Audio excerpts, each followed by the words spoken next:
Kaugnay naman sa nagpapatuloy na pagtaas ng kaso ng dengue sa bansa, plano ng Department of Health o DOH na maging 0 cases sa susunod na 6 na taon. Kasunod niyan, pinag-aaralan na raw nila ang posibleng dengue vaccine. Narito ang aking report.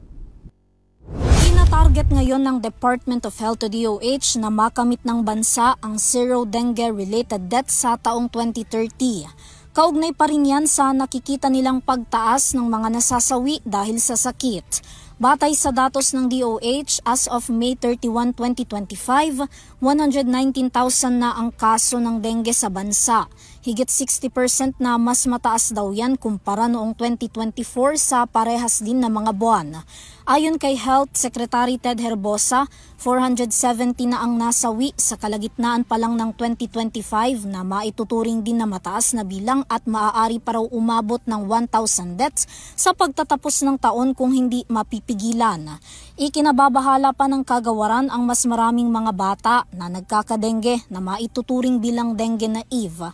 Isa sa mga nakikitang dahilan ni Herbosa kaya tumataas ang kaso ng sakit ay ang mabagal na report na kanilang natatanggap sa bawat komunidad na sanay naaagapan ng pinagmumulan nito kung mabilis na ipagbibigay alam sa kagawaran. I worked in Malaysia as a professor of emergency medicine, and if we get one case of dengue in our emergency department, it is immediately reported to the Ministry of Health, the Kesihatan, and they immediately go to the address and they start to fumigate the neighborhood of the kid.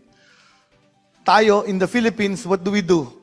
We wait, isa lang yan. We wait for a cluster of cases or even an outbreak in an LGU before we even go there. Bilang bahagi ng 2030 Zero Death-Related Case, ipagpapatuloy raw ng kagawaran ang mga nasimulan ng programa ng DOH para mas lalo pang paigtingin ang kampanya kontra dengue, gaya ng Dengue Fast Lane sa mga ospital, Eskwela Kalusugan Initiative, Alas 4 kontra dengue at ang Taob, Taktak, Tuyo at Takip sa buong bansa.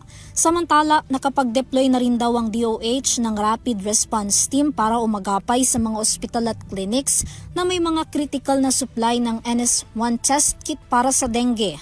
Sa ngayon, wala pang bakuna ang bansa laban sa dengue, ngunit pinag-aaralan na ang Qdenga vaccine na may ilan pa raw prosesong inaantay para maaprubahan ng Food and Drug Administration o FDA dito sa Pilipinas.